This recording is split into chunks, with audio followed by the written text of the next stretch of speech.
Hello everyone and welcome back to the channel of Race IAS YouTube. कैसे हैं आप लोग? And I hope that everything with you, your preparation and everything is going fine. आज वापस से continue करेंगे Prarambh batch, wherein we are completing class 6 से लेकर के 12 तक की सारी एनसीईआरटीज आपके इंपॉर्टेंट सब्जेक्ट्स की, जिसमें हमने हिस्ट्री की एनसीईआरटी ऑलरेडी कवर करी है। फ्रॉम क्लास 6 टू क्लास 12 आपको पूरी जो है प्लेलिस्ट मिल जाएगी रेस आईएएस के यूट्यूब चैनल पे, आप उसको स्क्रॉल डाउन कर सकते हैं। साथ ही साथ हम यहाँ पे पॉलिटी के जो चैप्टर्स हैं उसको कंप्लीट कर रहे हैं और क्लास 11th के चैप्टर 5 पे चलेंगे अब, जिसका नाम है legislative. Apart from this we have already discussed so many other things, like we have discussed कि कॉन्स्टिट्यूशन ऑफ इंडिया जो है वो कैसे बना, historical background, the making of Indian Constitution we have already seen. We have seen कि किस तरीके से जो है इलेक्शन के प्रोसेसेस होते हैं भारत में, इलेक्शन रिप्रेजेंटेशन किस तरीके का होता है, कौन सी बॉडी रिस्पॉन्सिबल होती है इलेक्शन के लिए, that is election commission of India.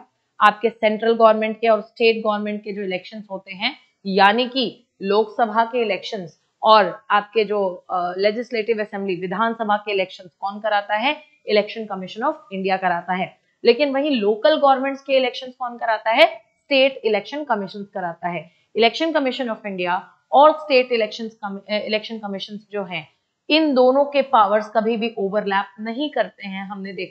हमने ये भी देखा कि किसी भी तरीके का कोई भी गाइडेंस, किसी भी तरीके का कोई भी ऑर्डर ना तो ईसीआई एसईसी पे, ना तो एसईसी ईसीआई पे कोई भी किसी भी प्रकार का डोमिनेंट ऑर्डर देता है या फिर ज्यूरिसडिक्शन देता है। ठीक है, यहाँ पे बहुत सारी चीजें हमने इलेक्शन से रिलेटेड क्लियर की, जैसे कि यूनिवर्सल एडल्ट फ्रेंचाइजी क्या होती है, right to contest election, election लड़ने के लिए क्या क्या एलिजिबिलिटी चाहिए, आपको वोट देने के लिए क्या क्या एलिजिबिलिटी चाहिए, प्रोपोर्शनल रिप्रेजेंटेशन ऑफ इलेक्शन क्या होता है, एफपीटीपी जिसको कहते हैं first past the post system क्या होता है, भारत में एफपीटीपी भी है तो किन किन इलेक्शंस के लिए है, प्रोपोर्शनल रिप्रेजेंटेशन है तो कौन कौन से इलेक्शंस के लिए है, किस किस पदों के लिए है, और प्रोपोर्शनल रिप्रेजेंटेशन का किस तरीके का वेरिएंट है, तो सिंगल ट्रांसफरेबल वोट एसटीवी के माध्यम से, सीक्रेट बैलेट हम देखते हैं उसके माध्यम से हमारे यहाँ प्रोपोर्शनल रिप्रेजेंटेशन लागू होता है। हमने देखा कि प्रेजेंट इलेक्शन सिस्टम जो है हमारा, उसके क्या क्या ड्रॉबैक्स हैं, है ना, कि जो है बहुत सारे लोगों ने सजेस्ट किया कि हम अपने यहाँ पीआर लेकर के आए, क्योंकि पीआर में हर एक स्मॉल से स्मॉल रीजनल से रीजनल पार्टी को भी सेम मिलता है। सारी चीजें हमने डिस्कस की and then we discussed about executive. Executive में हमने देखा कि पॉलिटिकल एग्जीक्यूटिव जो कि आपके प्राइम मिनिस्टर हो गए, काउंसिल ऑफ मिनिस्टर्स हो गए, ओवरऑल सबसे पहले हमने प्रेसिडेंट के बारे में पढ़ा, प्रेसिडेंट की पोस्ट के बारे में पढ़ा, उनके पावर्स एंड फंक्शंस के बारे में पढ़ा, नॉट ओनली पावर्स बट हमने उनकी डिस्क्रिशनरी पावर भी देखी।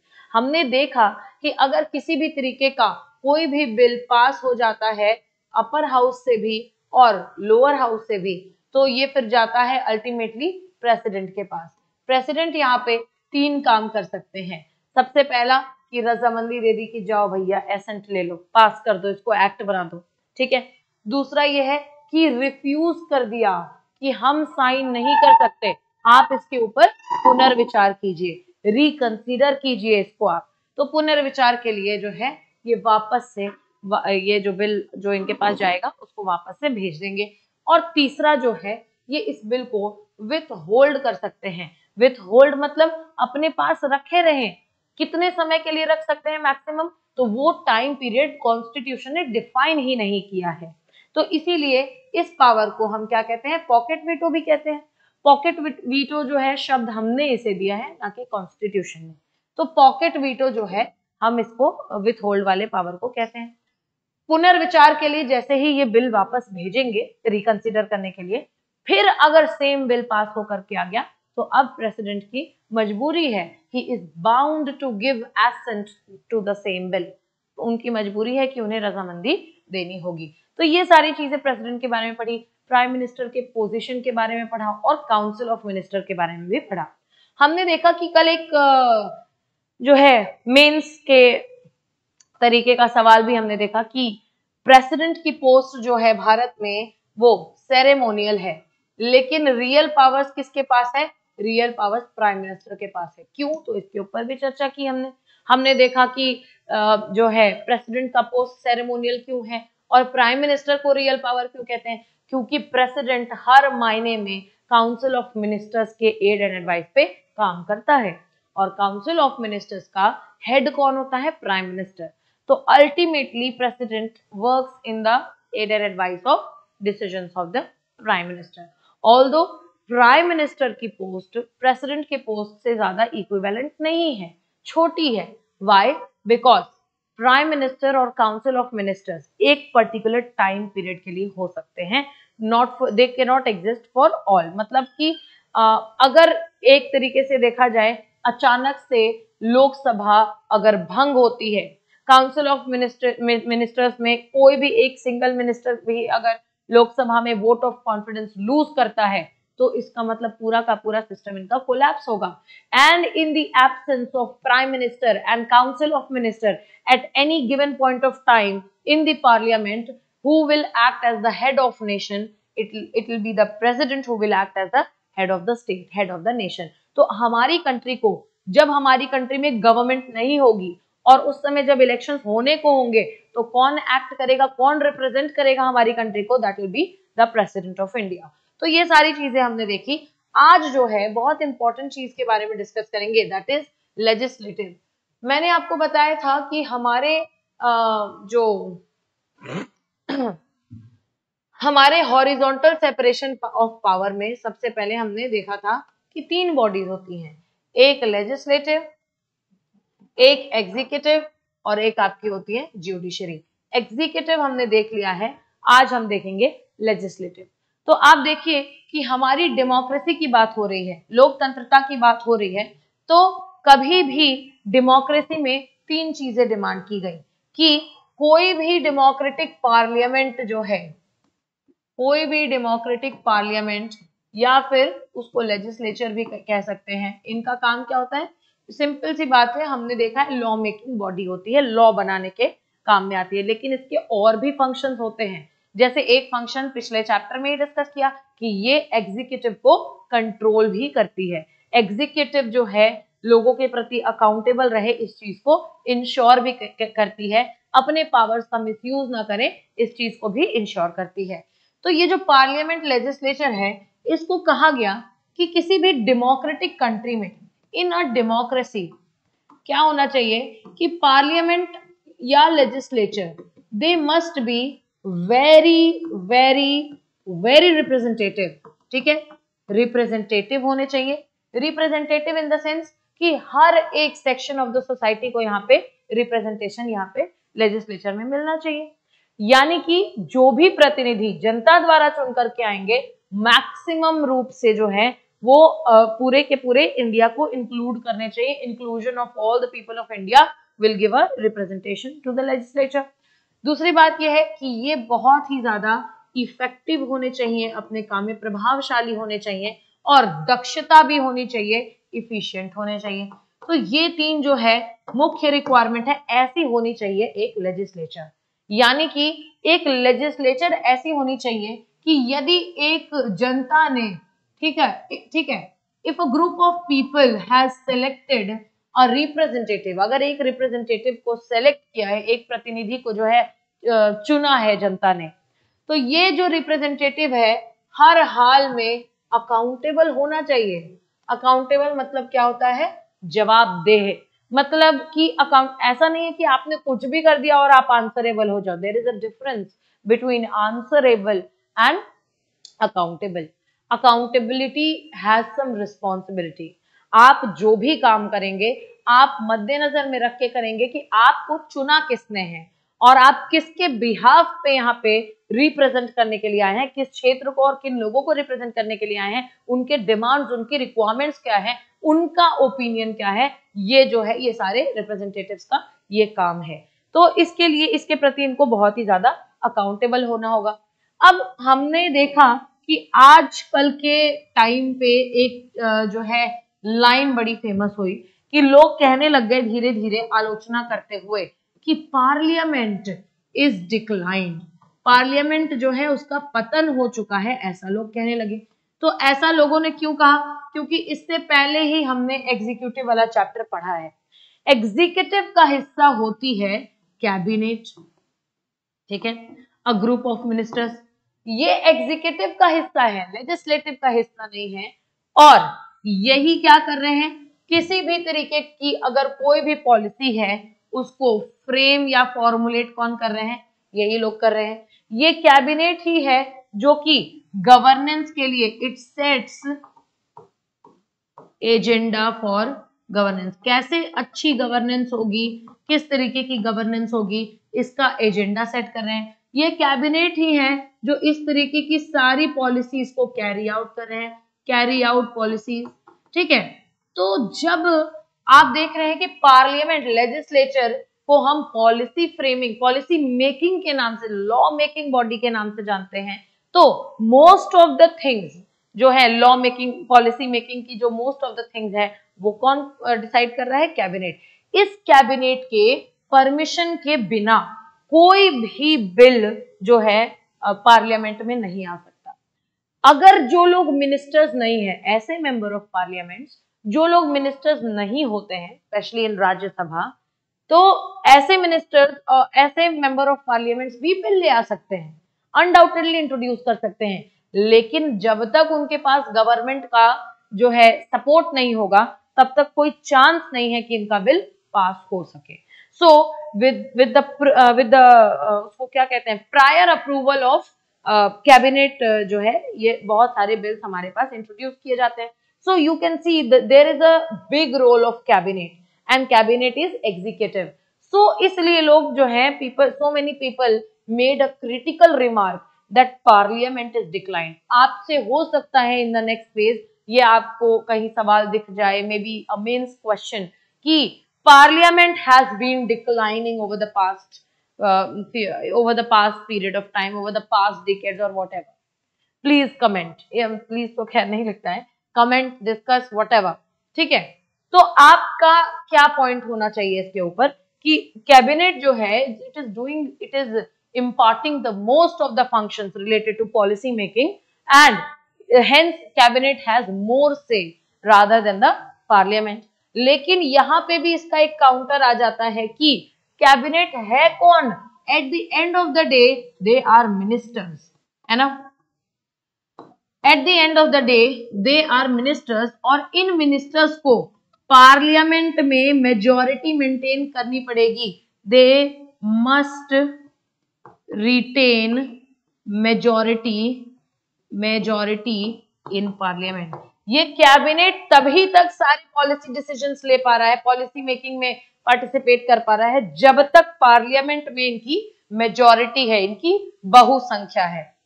Once the majority in the Parliament is dissolved, this cabinet does not exist, which brings us back to the conclusion, जो हमें इस निष्कर्ष पे लेकर के आता है कि parliament never declines. Parliament is not declining in front of the executive, because ultimately executive is responsible and executive is controlled by the parliament। तो ये स्टेटमेंट जो है सरासर अच्छे से काउंटर हो सकता है। ये मैंने आपको बता भी दिया, ये भी चीज बता दी कि क्यों ऐसा कहा गया कि पार्लियामेंट इज डिक्लाइंड, और मैंने ये भी चीज बता दी कि पार्लियामेंट इज नॉट डिक्लाइंड, इसके काउंटर में आप क्या कह सकते हैं, ठीक है। यहीं पे अगर हम बात करें पार्लियामेंट के जो है डेमोक्रेटिक पोटेंशियल की, ठीक है, डेमोक्रेटिक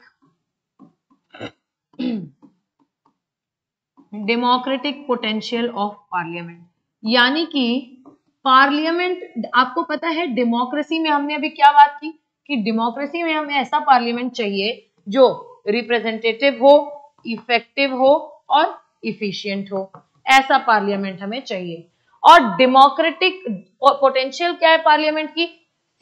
लोकतंत्र में आपको ऐसी पार्लियामेंट चाहिए जो कि बहुत ही ज्यादा फंक्शनरी हो, और ऐसी पार्लियामेंट जो कि लोकतंत्र में इनिशियली जो है डेमोक्रेसी में रिप्रेजेंटेशन, इफेक्टिवनेस और एफिशिएंसी प्रोवाइड करती है। उसकी डेमोक्रेटिक पोटेंशियल क्या होती है, क्या ऐसे उसके जो ऐसी क्षमताएं होती हैं जिससे हमें पता चलता है कि पार्लियामेंट जो है डेमोक्रेटिक पार्लियामेंट है। तो आप देखिए कि जितने भी लीडर्स हैं तो वो सारे के सारे leaders must face and be accountable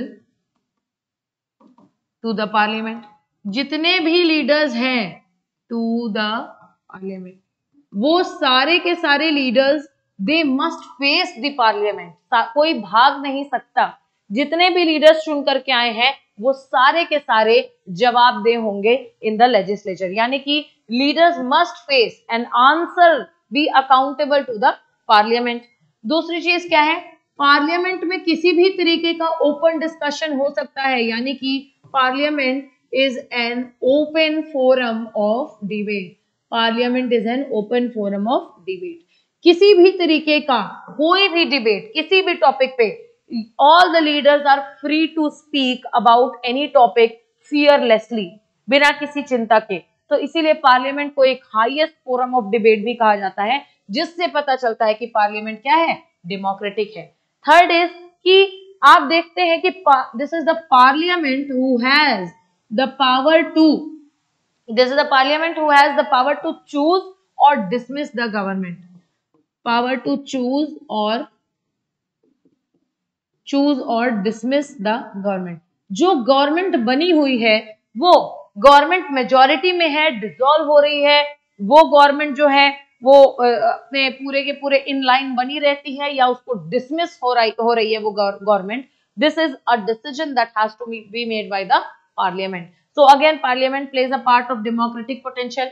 now next is कि ये जो पार्लियामेंट है एज एन ऑर्गन अगर इसकी बात करें तो this is the most representative organ, most representative organ of government. यानी मोस्ट रिप्रेजेंटेटिव क्यों कहेंगे इसको, क्योंकि ये लेजिस्लेचर ही है जिसमें जनता के द्वारा चुने गए लोग आए हैं। अब इसके बाद आप कुछ भी करा लीजिए, आप प्रेसिडेंट वाइस प्रेसिडेंट जो भी देख लीजिए, जिनका भी चुनाव होता है उनका चुनाव इनडायरेक्ट होता है। डायरेक्ट इलेक्शन से कौन आए हैं, वो लोग आए हैं जो लोग जनता के द्वारा चुने हैं, इसीलिए चुने गए हैं, इसीलिए इसे कहा जाता है it is the most representative organ of the government. तो ये इन चार चीजों से पता चलता है कि पार्लियामेंट जो है डेमोक्रेटिक पार्लियामेंट है। It is parliament is having so much potential that is democratic. ठीक है, अब इसी रन में हम पार्लियामेंट के टाइप्स की अगर बात करें, there are two types of Parliament. ठीक है, at present there are two provisions for Parliament. First is unicameral legislature. आप टाइप्स ऑफ पार्लियामेंट क्या लिखेंगे, आप टाइप्स ऑफ लेजिस्लेचर लिख सकते हैं, unicameral legislature and bicameral legislature. Unicameral legislature क्या होता है, यूनी मतलब होता है वन। ठीक है, यूनी मतलब क्या होता है, वन, यानी कि ऐसा लेजिस्लेचर, ऐसी बेसिकली लेजिस्लेचर जहां पे केवल वन हाउस प्रेजेंट हो, एक ही हाउस प्रेजेंट हो। और बाई कैमरल, बाई मतलब होता है टू, ऐसा लेजिस्लेचर जहां पे दो हाउसेस प्रेजेंट हो। आप जानते हैं कि हमारे इंडिया में सेंट्रल लेवल पे क्या है, नेशनल बाई कैमरल लेजिस्लेचर है। सेंट्रल लेवल पे हमारे पास कितने हाउस हैं, दो हाउस हैं। एक है राज्यसभा, ये राज्यसभा ही है जिसको हम क्या कहते हैं, अपर हाउस कहते हैं। और दूसरी है हमारे पास लोकसभा, ये लोकसभा ही है जिसको हम क्या कहते हैं, लोअर हाउस कहते हैं। ठीक है, अपार्ट फ्रॉम दैट अगर हम अलग अलग स्टेट्स की बात करें, राज्यों की बात करें, तो बाई कैमरल लेजिस्लेचर क्या है, सिंपल सी बात है भाई कि लेजिस्लेचर जो है एक सेंट्रल लेवल पे लेजिस्लेचर होगा और एक जो होगा स्टेट लेवल पे लेजिस्लेचर होगा। एक सेंट्रल लेजिस्लेचर होगा और एक होगा state legislature.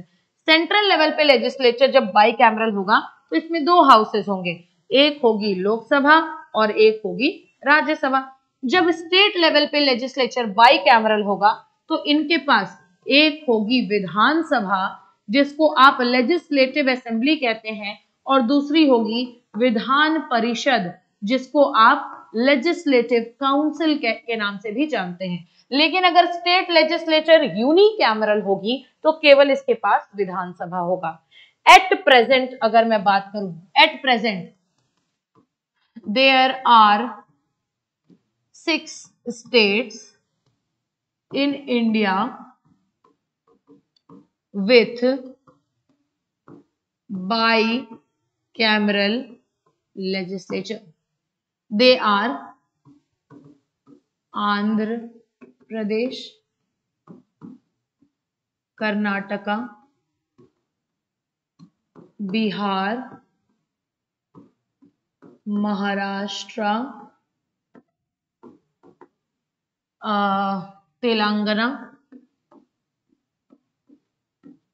Telangana and UP.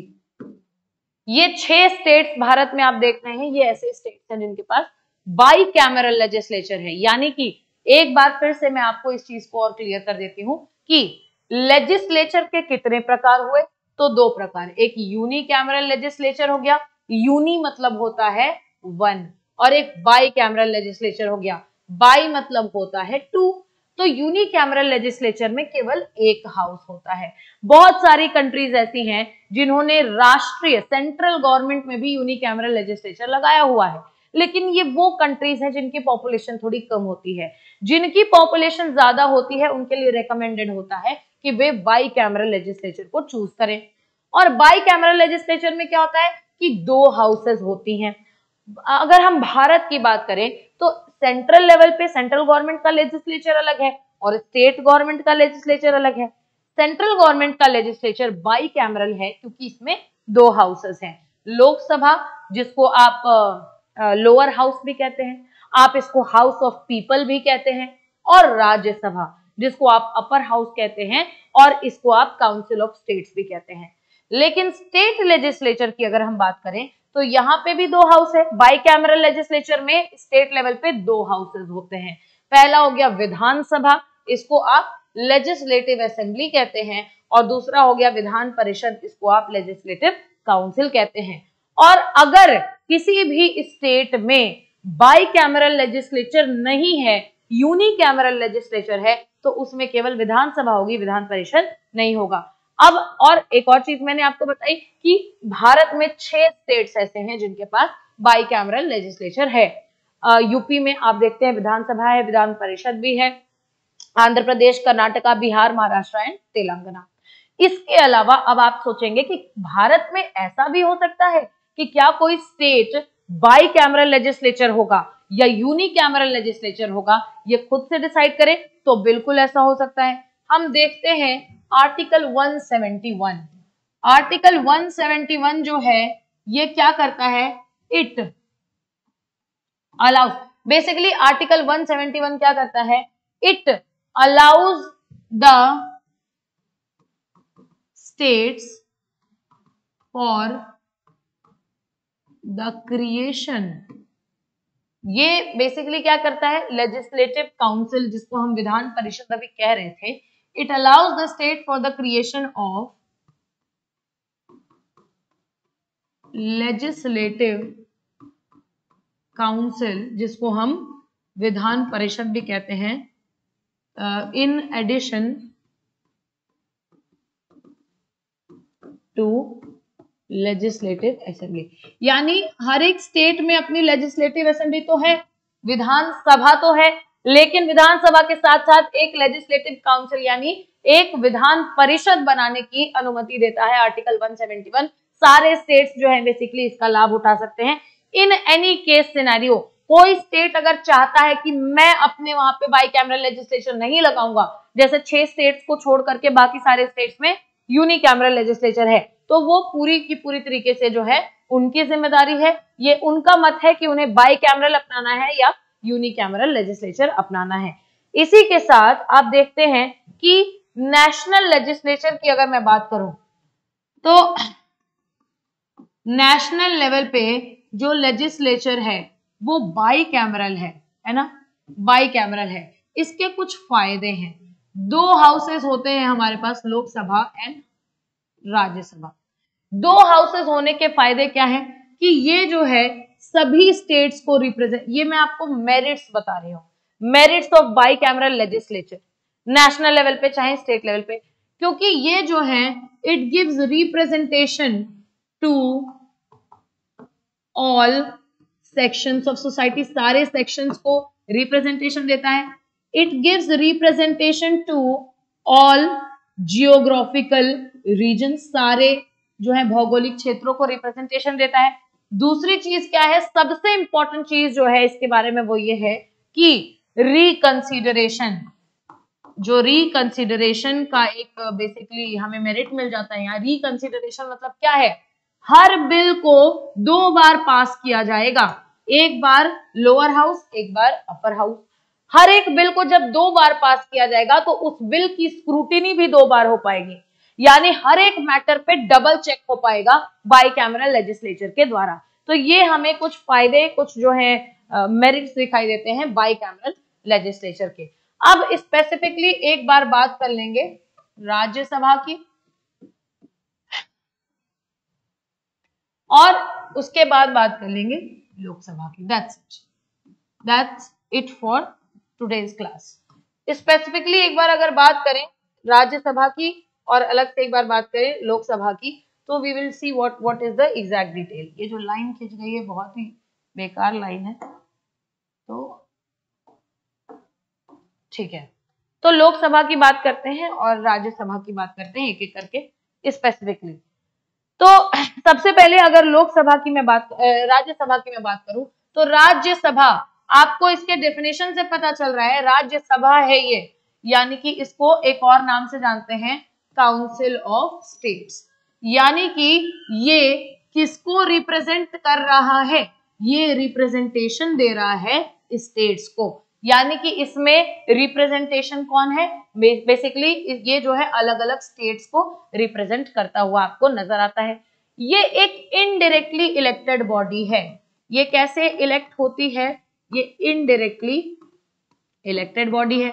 यानी आप खुद देखिए कि स्टेट लेवल पे जब आप जो जनरल इलेक्शन में आप वोट डालते हैं अपने अपने रिप्रेजेंटेटिव्स को जिताने के लिए, और आपकी फिर जो सरकार बनती है, तो मेजॉरिटी पार्टी स्टेट लेवल पे जब आती है तो अपना एक लीडर चुनती है, उस लीडर को गवर्नर जो है चीफ मिनिस्टर के रूप में अपॉइंट करता है। तो ये वाला जो इलेक्शन होता है इसको हम कहते हैं विधानसभा का इलेक्शन, लेजिस्लेटिव असेंबली का इलेक्शन।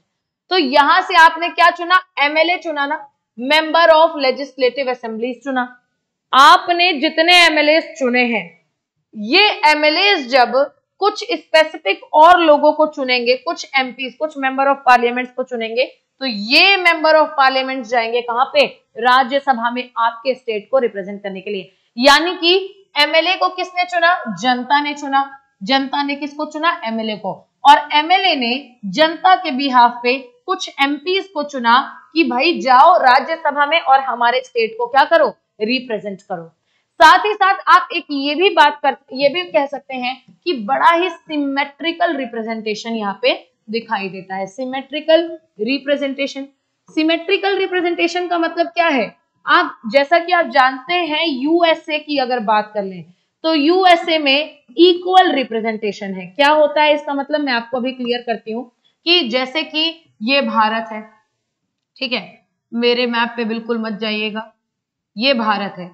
भारत में हर एक राज्य से, क्योंकि आप जानते हैं एक राज्य बड़ा है एक राज्य छोटा है, एक राज्य बड़ा है एक राज्य छोटा है, आप जानते हैं ऐसा है, पॉपुलेशन सबकी डिफाइंड है ना, और इरेगुलर है। ऐसा तो है नहीं कि सारे राज्यों में इक्वल पॉपुलेशन होनी चाहिए, ऐसा तो नहीं है।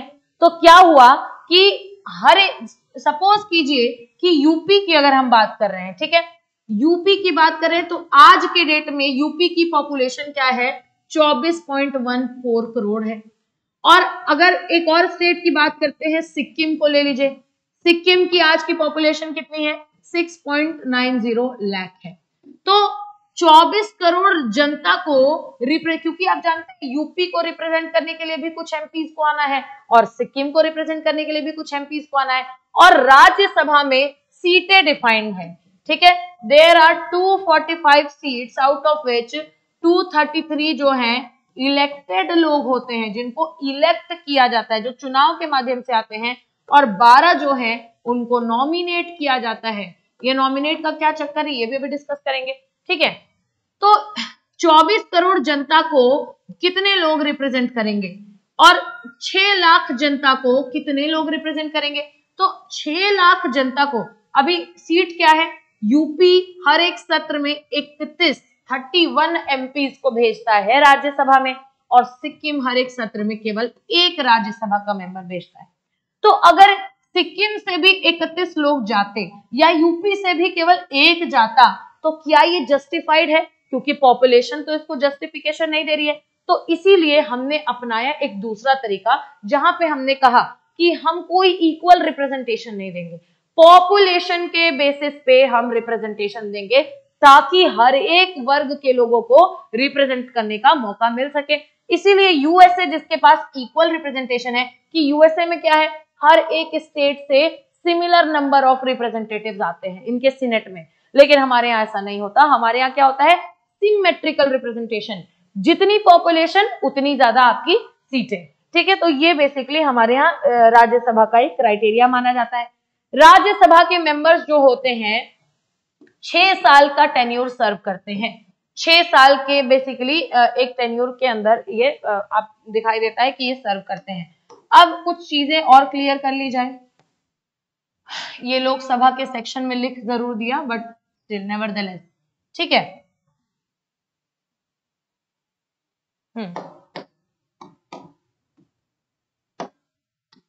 नाउ, तो मैंने आपको बताया कि इनकी पॉपुलेशन जो है उसमें कुछ सीटें इलेक्टेड होती हैं और कुछ सीटें नॉमिनेटेड होती हैं।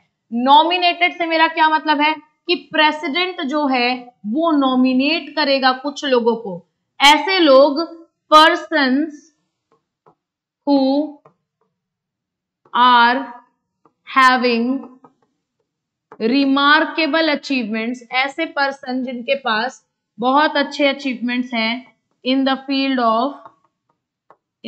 ऑफ लिटरेचर, साहित्य के क्षेत्र में, आर्ट कला के क्षेत्र में, साइंस विज्ञान के क्षेत्र में, और सोशल सर्विस सामाजिक सेवा के क्षेत्र में।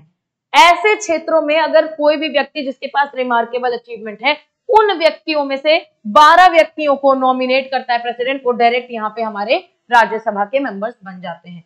ये राज्यसभा के मेंबर्स जो हैं ये 6 साल के लिए सर्व करते हैं। अच्छा, सबसे इंपॉर्टेंट बात ये है इनके टाइम पीरियड में 6 साल के लिए सर्व करते हैं। इसका ये मतलब नहीं है कि 245 अगर मेंबर्स हैं तो 6 साल के बाद दोबारा इलेक्ट करो, ऐसा बिल्कुल नहीं है। क्योंकि ये सारे जो मेंबर्स हैं वो कुछ मेंबर्स जो हैं अभी हर साल 1/3 मेंबर्स जो हैं वो रिटायर होते हैं। मतलब 245 में से हर 2 साल पे, एवरी 2 ईयर, हर 2 साल पे 1/3 मेंबर्स क्या हो रहे हैं, रिटायर हो रहे हैं। यानी हर 2 साल पे किसका इलेक्शन होगा, इन 1/3 सीटों में जो वेकेंट सीट ये जो हो गई है, जिसके लोग रिटायर हो गए, केवल उनका इलेक्शन होगा। यानी कि आप कह सकते हैं कि राज्यसभा नेवर डिसॉल्व, राज्यसभा कभी भंग हो पाएगी क्या, बिल्कुल नहीं हो पाएगी, क्योंकि सारे मेंबर्स ऑल टुगेदर इकट्ठे जो है वो रिटायर नहीं होते हैं। These members can be re-elected. 1/3 of the members of Rajya Sabha, they get retired every 2nd year, and only the election of this 1/3 vacant seat is done after a specific time period. और इसीलिए हम कहते हैं कि राज्यसभा कभी dissolve नहीं होती है।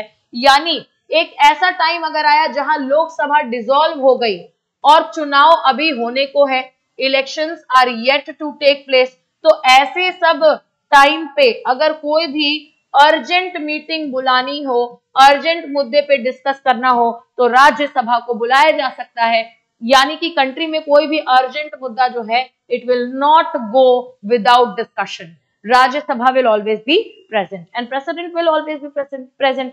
ठीक है, तो ये सारी जो चीजें हैं ये राज्यसभा के बारे में ऑल टुगेदर आपको जानने की जरूरत है। This forms the basic of Rajya Sabha. ठीक है, अब हम बात कर लेते हैं लोकसभा की। लोकसभा की स्पेसिफिकली बात कर लेते हैं कि भाई लोकसभा का क्या है। तो आपने अभी पिछले वाले चैप्टर में बहुत सारी चीजें देखी कि लोकसभा जो है भाई भंग भी हो सकती है, it can easily get dissolve. होता क्या है, आप जनरल इलेक्शंस में पार्टिसिपेट करते हैं और आप जनरल इलेक्शंस में वोट करते हैं, ठीक है। जनरल इलेक्शंस में आप देखिए कि पूरी कंट्री को,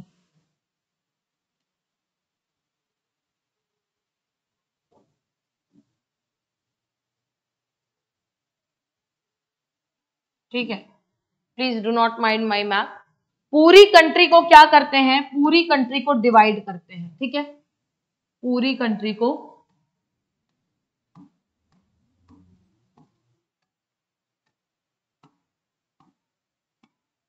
डिवाइड कर देते हैं। ये पूरी कंट्री जो है आपकी डिवाइड हो चुकी है और it is divided,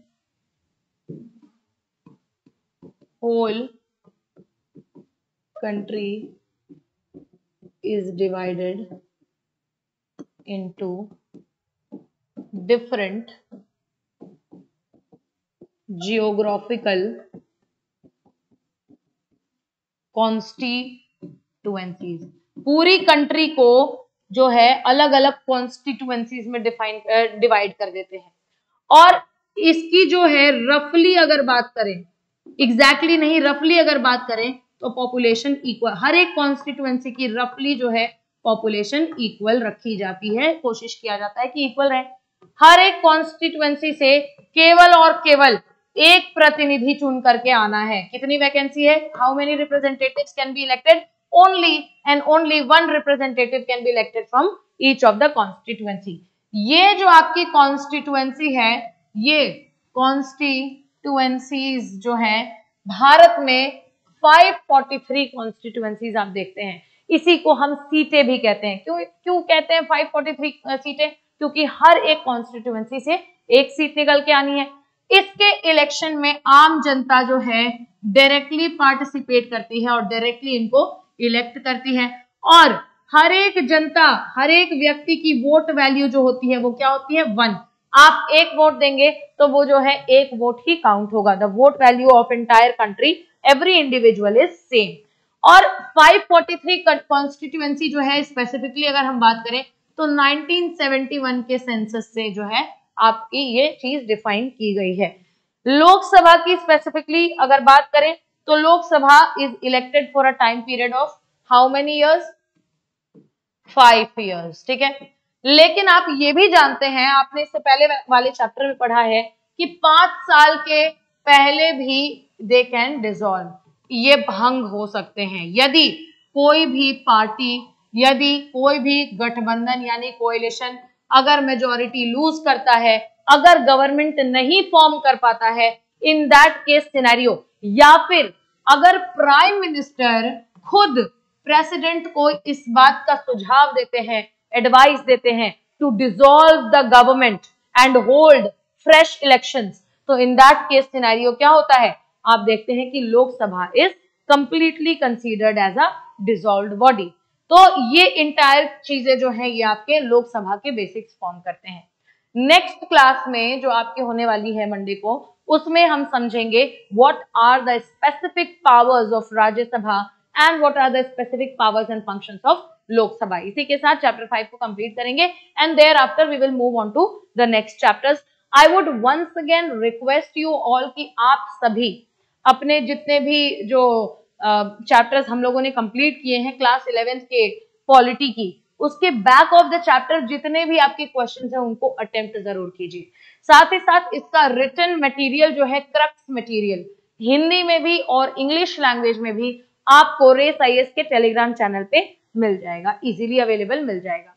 Telegram channel को एक्सेस करने के लिए रेस आईएएस के बेसिकली इस वीडियो के ही आप डिस्क्रिप्शन बॉक्स में देख सकते हैं कि आपको एक लिंक प्रोवाइड की जाती है और उस लिंक को क्लिक करके आप you can avail all of these things. ये तो खैर क्लास में रफली मैं नोट कर देती हूँ।